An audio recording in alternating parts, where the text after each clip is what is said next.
We are online. Today I would like to propose a sharing about my experience with the shamanism. Um, it's has been an amazing journey with more than maybe 150 or more ceremonies. It all started in 2014, where I was in a group of meditation, and I was in USA and I met shamanism in the group of meditation.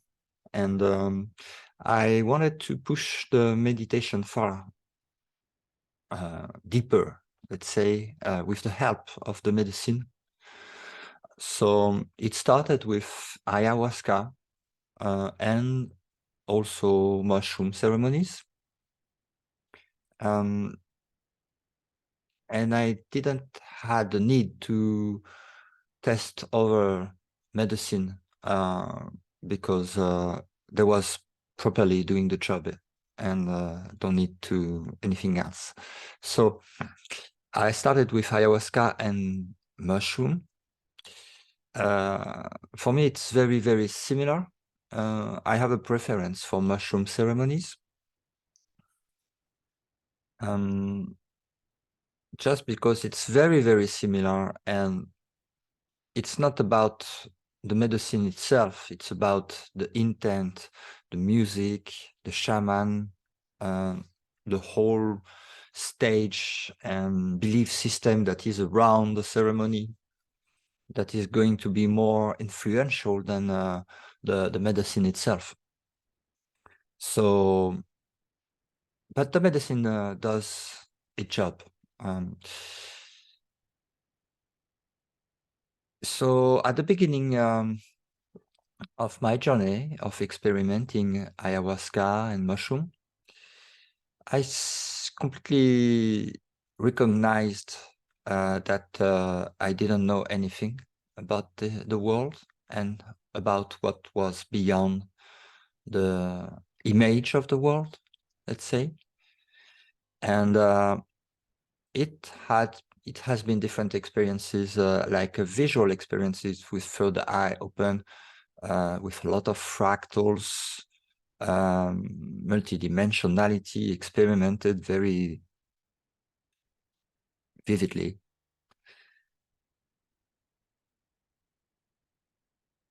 But for me, it was not about what I was able to experiment as multidimensionality and fractals of sacred geometry, colors, and feeling of other dimensions. Okay, it was not the point for me. The point was the same that it was set when I was meditating without any medicine before. And it was about the realization of the self, the dissolution of ego, and the awakening into the kingdom of the creator that we call heaven or nirvana or le ciel. So different names for the same thing, that is a spiritual kingdom. And that was the purpose. And with the good intent and the help of this higher self and the good intention, of course, rapidly the ceremony went into the direct experience of nothing else than you can call God, that you recognize by direct experience as real. And the questions start to arise when there is the coming back of the experience of the human being with the human flesh and the limitation of the physical body and physical senses. when you just experimented the infinite, unlimited, I would not say consciousness, it's beyond consciousness, it's spirit. Because for me, consciousness is duality. To be conscious of something, you need two, the subject and the object to be conscious of. So for me, it's still part of the ego consciousness, and the oneness of spirit, where there is nothing else than that, was always the goal for me.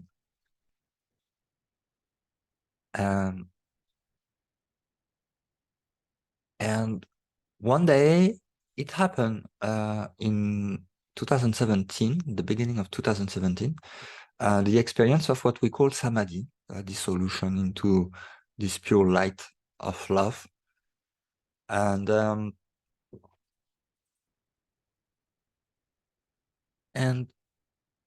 I didn't know why it was coming back to the experience of the dream and the limitation of the flesh again. And so the question started to arise, directly asked to God himself, because I know he's real and he's here. And so I can talk with him and ask questions.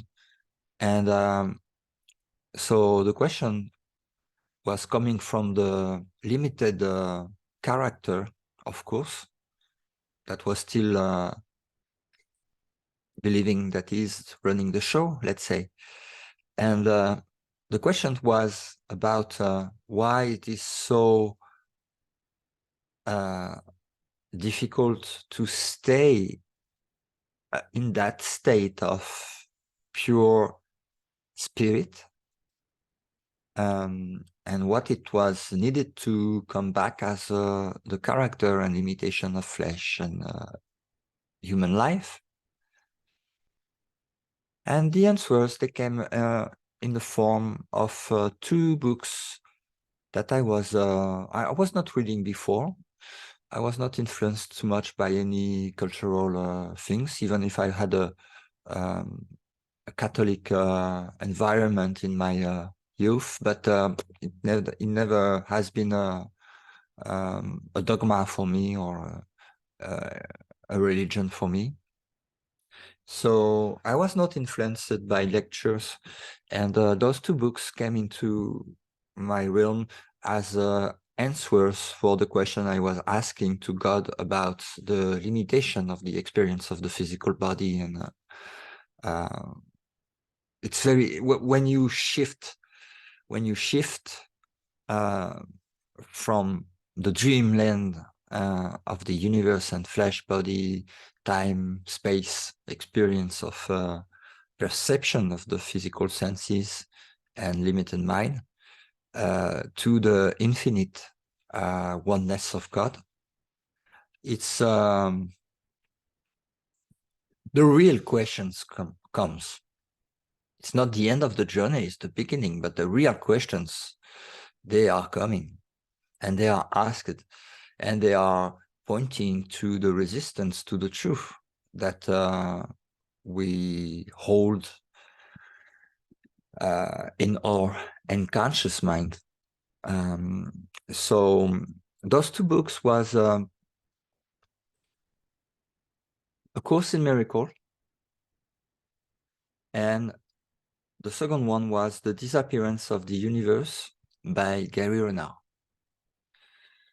So those two books was there to answer all those questions and put an end to the dream state, if there was not only the reading, of course, of those books, but the acceptance of the truth in it and the practice of real forgiveness and letting go all the bullshit of the dream, past, present, and future. So it was, in my experience, from opening sometimes the third eye vision, but not being able to to shift permanently into this state of normal state of pure spirit, pure love. And so it was like if a light was opening sometimes, but the problem was not coming from the possibility of opening the third eye, but from the resistance to the dream and to the reality.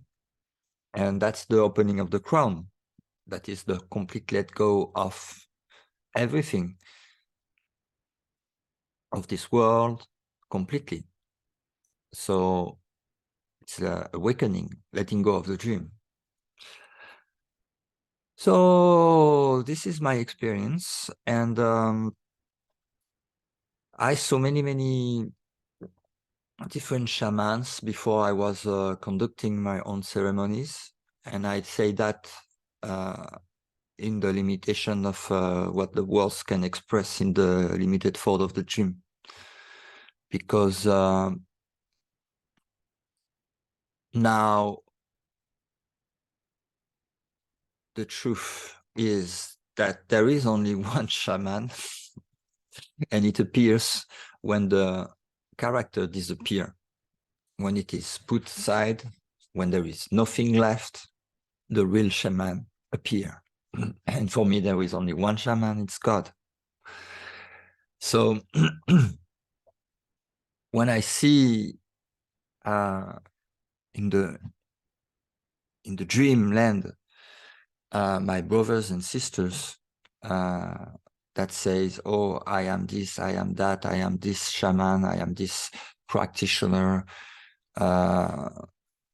and putting around it some influences of the world, of the past, of any culture. It is an attachment to something that does not exist. So I don't have any, in the ceremony I offer, there is no ritual of any kind about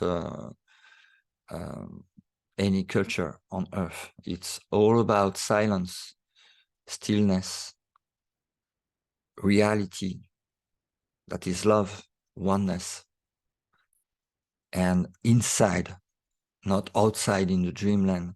So there is a work of forgiveness to do before, of purification of the mind before the ceremony.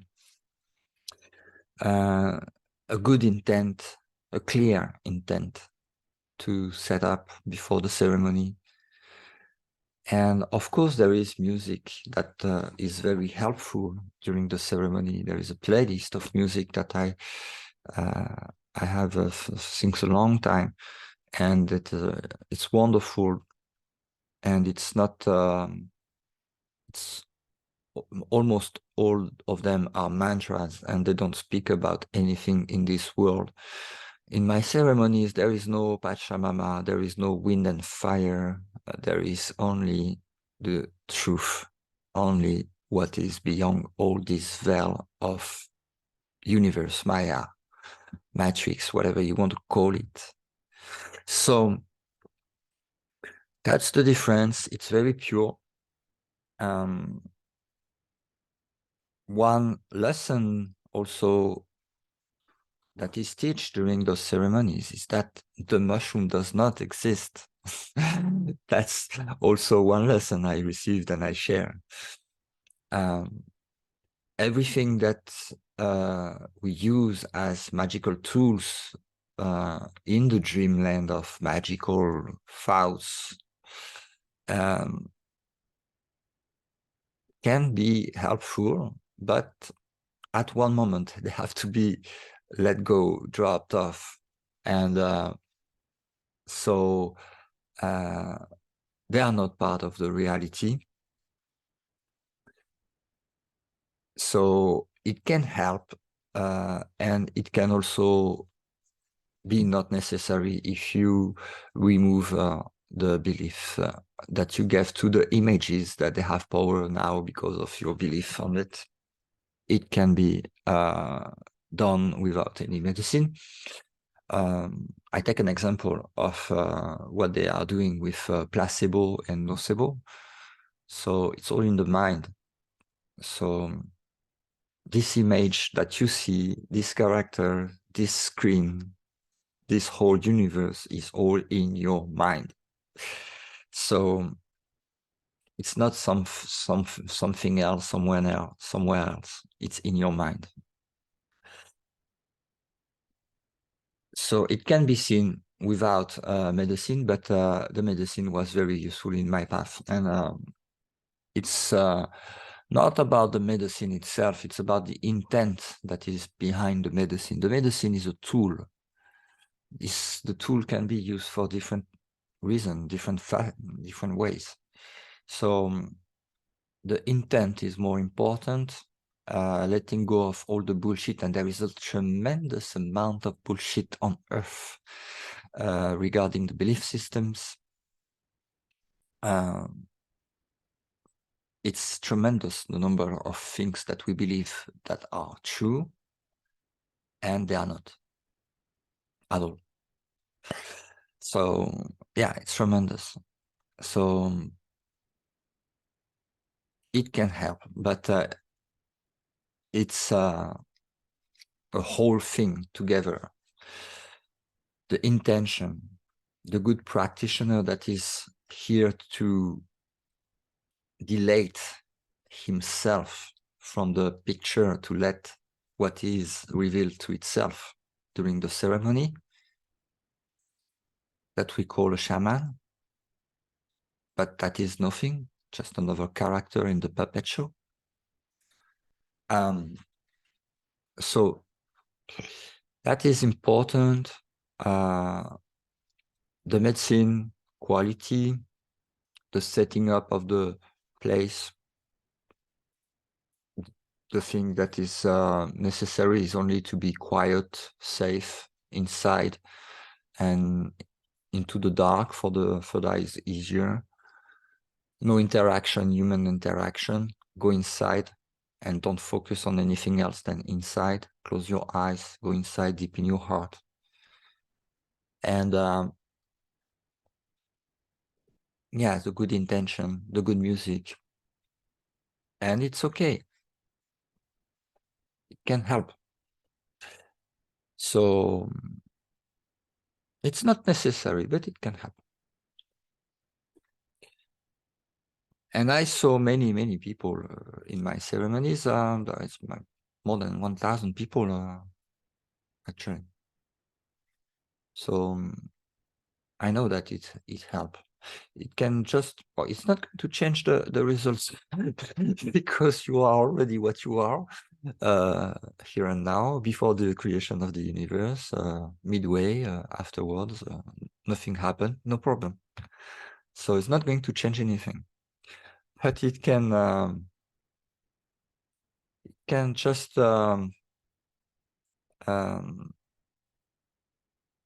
save you time, because time does not exist neither, but in the dream it saves you times of dreaming of incarnation and soul